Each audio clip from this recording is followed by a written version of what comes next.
Salut, j'espère que vous allez bien. Je suis toujours à Pipa au Brésil. En même temps, je ne vais peut-être pas vous le dire tous les jours, je reste 1 mois et demi. Aujourd'hui, je ne voulais pas vous parler de marketing ou autre, je voulais vous parler d'une stratégie que j'ai mis en place, à savoir comment on fait pour investir dans l'immobilier et se faire financer par la banque quand on est entrepreneur. Alors, petite parenthèse, je n'ai jamais réussi à le faire quand j'étais en France, même si j'avais des bilans positifs. Je suis installé au Portugal depuis maintenant, ça fait plus d'1 an, hein. Ça va bientôt faire 1 an et demi déjà. Et donc j'ai monté une entreprise là-bas, j'ai des gens qui bossent pour moi, des salariés, dédicace à Louis s'il nous regarde. Enfin qui bossent pour moi, qui bossent avec moi. Je déteste dire qu'ils bossent pour moi, ils bossent avec moi parce qu'ils contribuent clairement à la réussite de la boîte. Et bref, et je veux qu'ils soient bien intéressés, commissionnés, enfin peu importe. Et donc au Portugal, grâce à Louis, déjà j'ai pu avoir un beau montage, ce qui fait que je ne paye pas d'impôt sur mes dividendes. Par contre, je paye 22% sur mon salaire, je crois que c'est ça, 22%. Je vous avoue que je ne vérifie pas des masses. Et donc je n'avais pas moi vocation, si vous voulez, à me verser un salaire. Il faut que j'arrête d'aller par là, il y a tout le temps du vent. J'avais pas vocation en fait à me verser un salaire, mais si je l'ai fait, c'est parce qu'en fait en me versant un salaire simplement pendant 3 mois, la banque accepte de me faire un crédit. Il faut mettre 20% d'apport, enfin entre 10 et 20% d'apport, d'ailleurs c'est toujours pareil, ça dépend de ce que vous voulez investir. Donc là c'est pour investir, hein, attention je parle, hein, pas pour... Enfin moi, en tout cas dans mon cas c'est pour investir. Pas pour une résidence principale, donc ça dépend tout simplement du bien, ça dépend, est-ce que vous pouvez tout simplement le rentabiliser vite ou pas, est-ce qu'il y a beaucoup de travaux, enfin blablabla. Je vais recadrer un petit peu ma caméra. Et donc moi en fait j'ai fait ça tout simplement pour investir en France, à Saint-Malo où je suis, pour faire de la promotion immobilière. Là je suis déjà en train de faire construire en fait une première maison. Donc j'ai acheté un terrain, je fais construire une première maison.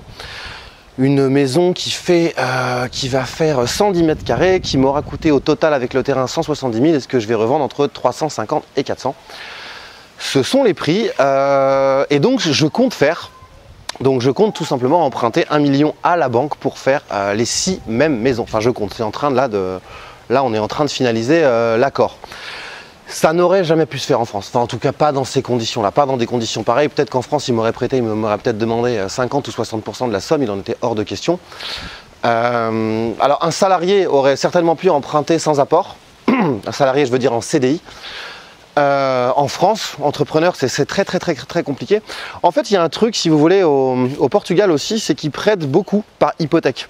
Alors, ils vont vous prêter, enfin, ils vont analyser votre bien, bien entendu, mais s'ils trouvent que le bien, il est sympa, qu'il est bien placé, ou que votre projet, il est bien, même si c'est en France, hein, tout simplement, ils vont proposer une hypothèque. C'est-à-dire, tout simplement, vous ne payez pas, ils saisissent le bien. Donc, alors, effectivement, pour la promotion immobilière, c'est un peu plus tendu, parce que pour le coup, ils peuvent saisir que le terrain au début. Mais de toute façon, tant que vous n'avez que le terrain et que vous n'avez pas commencé à construire, vous n'avez pas payé le promoteur. C'est l'avantage aussi de la promotion immobilière, c'est que le promoteur, on ne le paye pas cash, on le paye selon l'avancement des travaux. Donc vous ne débloquez pas 100% de la somme tout de suite. Je suis déjà allé par là, ouais. On va se balader un petit peu. Donc voilà, c'est le petit conseil que je vais vous donner. Alors là, je vous parle du Portugal parce que c'est la situation que je connais. J'imagine qu'il y a bien d'autres pays où ça marche comme ça. Je sais que j'ai pas mal de collègues du web qui sont partis s'installer à l'île Maurice. Je pense qu'il y a moyen de faire des belles OP à l'île Maurice, je sais pas comment ça se passe. Enfin, très honnêtement, la France, ils sont vraiment très chiants pour ça. On est vraiment traités comme des merdes, excusez-moi l'expression, en tant qu'entrepreneur. Là, je vais faire mon petit coup de gueule du jour. Voilà, s'il n'y avait pas d'entrepreneur, il n'y aurait pas de salariés, donc il n'y aurait pas de CDI, donc personne ne paierait d'impôts, personne ne consommerait. Et pour autant, la France est constituée à 80 voire 90% de petits entrepreneurs qui sont tout seuls, voire 2 ou 3.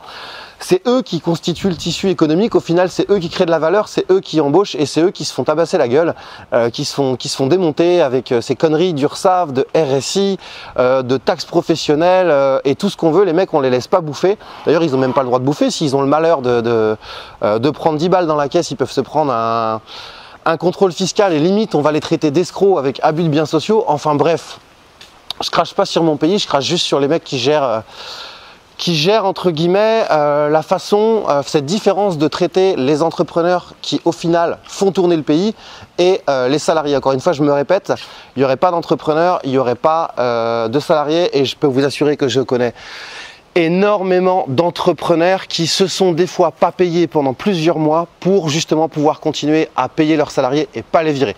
Coup de gueule terminé. Sur ce, je vous dis à très vite pour une prochaine vidéo.